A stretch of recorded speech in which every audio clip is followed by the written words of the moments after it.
Onchain here from Onchain Media, coming to you from ETH Denver 2026. End of the day here with Rex from DRVN Labo. And yeah, we've been highly anticipating this interview all day. We're finally here. It's finally happening.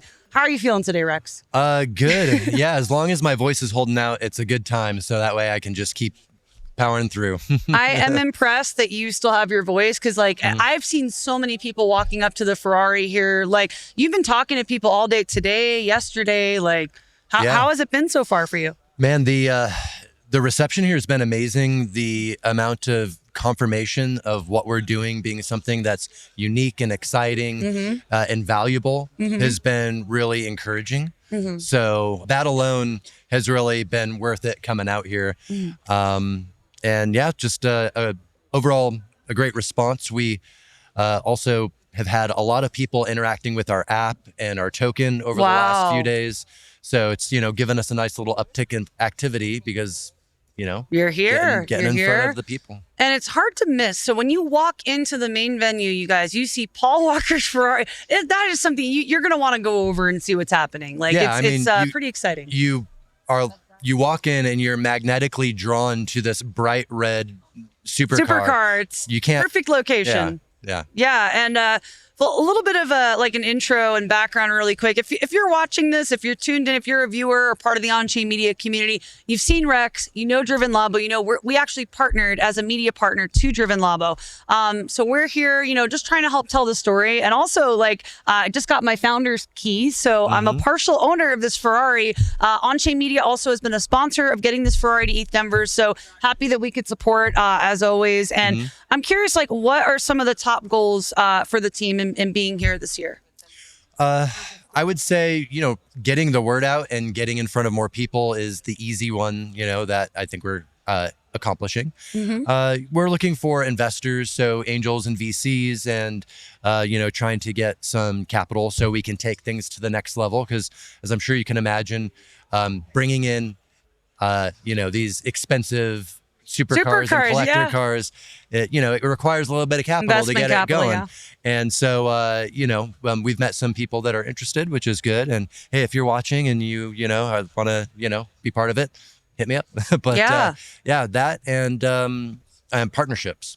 Partnerships is a big one.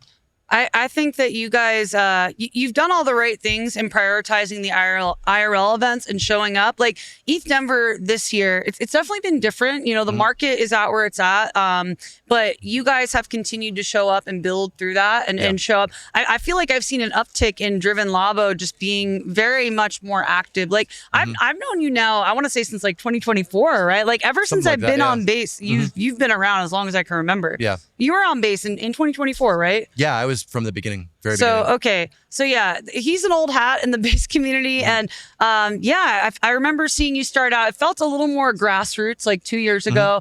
You've gotten, I don't know, something's happened in the past 2 years where your team, everything's just become aligned and you guys are just operating at a very mature capacity, I feel like, for your project. Oh yeah. I mean, initially it was just sort of get it out there. It doesn't need to be perfect. Just, make it exist building. First, make it good later. Yeah. And then we started bringing in some really great teammates, and that allowed us to spend more time polishing and also be a lot more, productive in what we're putting out.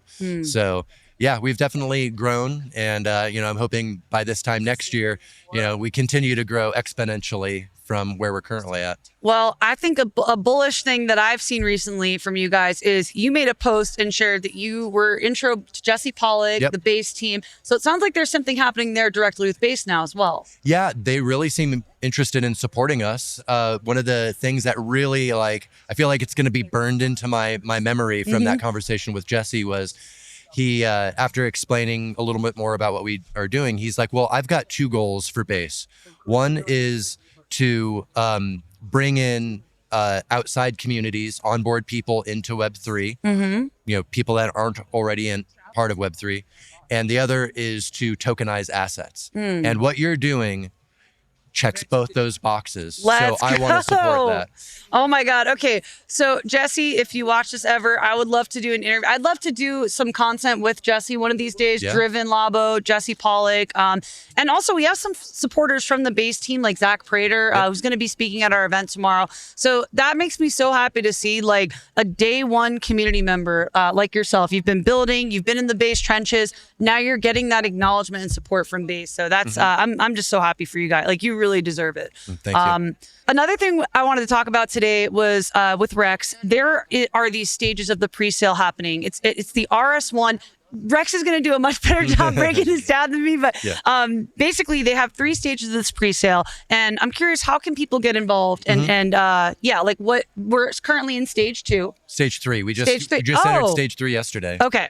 Yeah. So as she said, there's 3 stages to the pre-sale every time that we are releasing a car on the platform for fractional ownership.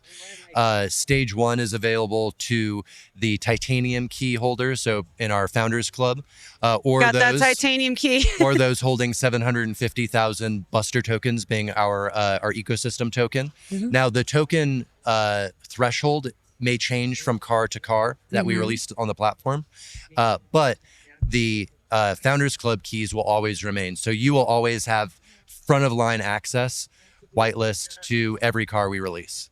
It feels really cool. Like I just actually sat in the car and just got some photos. It feels cool to be like a partial owner of like to be a part of it, right? Yeah. The decision making. And I'm curious to see the kind of the decentralized governance decision making, like how that is going to unfold and kind of mature as you guys grow. I think it's going to be a lot of fun. I think all of the co-owners are going to become a really close-knit community of people that are excited to figure out what's the next cool thing that we do with the car. How can we monetize it together? Or how, how do we manage it?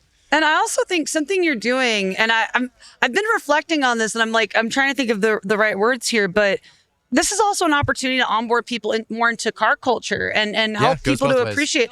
Like I was thinking, like just kind of searching back to like, what is my experience with car shows and car culture? And really, I wasn't as involved and interested as I am since I met you guys. Like you kind of like were that catalyst for me to like think, I wonder what car shows are happening. What's going on in that Long Beach show? So I feel like you are also onboarding people more into the car culture world as well. Yeah. I mean, that is one of the goals, because I feel like car culture has suffered in the last 20 years due to social media and a lot of things that I could take an hour explaining. But what's like the high low? I'm curious to hear the TLDR there. I think it's the superficiality of social media has made it more about like the spectacle, the flashiness of it. Than it is about like the technicals or the mechanics or the driving even. This man really, he cares about this stuff. Like if you have any questions, basically regarding, I don't know, like it seems like you know a lot of the specific like niche details when it comes to car stuff. I mean, I've lived That's been it my your whole life. Yeah, exactly. But yeah, so we really want to preserve not just these classic cars, we want to preserve the culture and the community, because, when I was coming up and really became passionate about car culture, the communities were really what everybody showed up for. It was these live events, meetups, car shows. It was online forums, which don't exist anymore. But like online forums were huge back in the late 90s, early 2000s. And that's something that we're reviving through this as well. So you're bringing the spirit of like it seems like the old car culture back. Like a pure love of the automotive culture. Yes, that's exactly right. But and also like Paul Walker, right? Like that was a big inspiration. I feel like we should talk about this. Yes.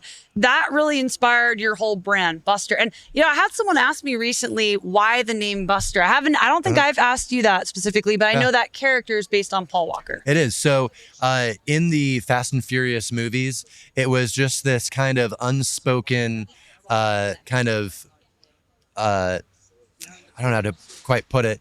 It was an unspoken or unofficial nickname that was applied to him that started off as an insult, then became kind of a term of endearment. Exactly. So, and it's kind of like my vision of like how most of us go through crypto is like, we start out as a buster. We're kind of a loser, just trying to like make a buck.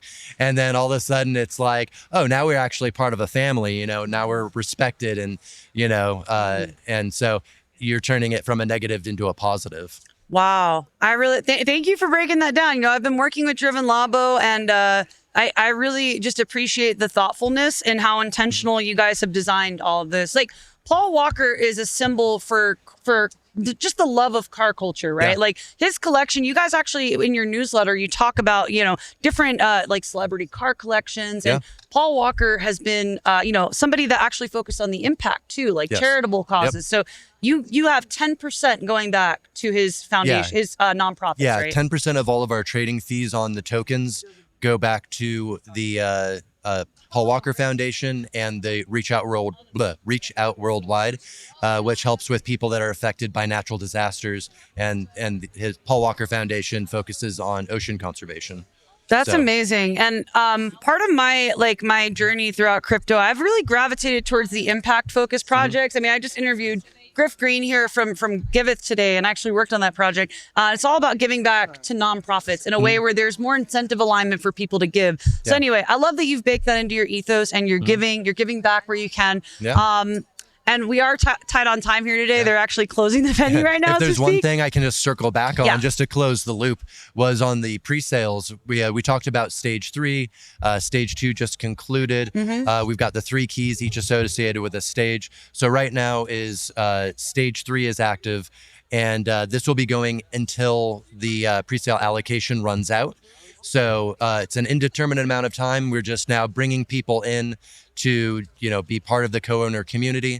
So, we'd love to have anybody who's interested in being part of this come in, participate in stage 3 of the pre-sale. And once that's done, that's when the real fun begins. Ooh, I'm excited. Yeah. I'm excited. Yeah. So I bought a Founders Key from the Founders Key Club. And that is a titanium. So I have the highest tier. So what, maybe just to put a bow on everything, what benefits does that unlock for the co-owners? Yeah.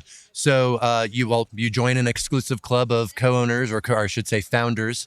So you are basically treated as really one of the team. You have ideas you want to contribute, to incubate, to, help us grow. You've got, our full undivided attention. If there's something you want to do to be part of the project, we'll help you to develop that. And if there's any revenue that's associated with that, then of course you get revenue share in that as well. As I mentioned, whitelist access, lifetime driven culture premium membership. So with our media side, there's going to be premium content. You get unlimited access to that. You got the spot in Austin too, right on the racetrack. Yeah, we'll be opening that up later this year. So you'll basically have an open invite to come hang out with us at the Circuit of the Americas in Austin anytime you want. I'm going to be going to Austin very soon, it feels like. And much more. But if you go to the app or the website, you can find all the perks. Yeah. Okay, so just final calls to action here, or where folks can find you. We're out of time. Can you just share a website, where the app is, basically all the places to find you and follow? Yeah. Best place to go is drvnlabo.xyz. That's DRVN You can get all our links there. Follow us on X, DRVN Subscribe to the newsletter too. And subscribe to the newsletter. And to go to the app, you can find it within the base app in Farcaster, Driven Vehicles, as the hat says, or Driven Vehicles, drvnvhcls.app. Awesome. All right. Well, thank you everyone for tuning in. And you guys will see Driven around. We do our weekly Under the Hood live stream, so you guys can tune in for that if you want to learn more. All right. Thanks, everybody. Cheers. All right.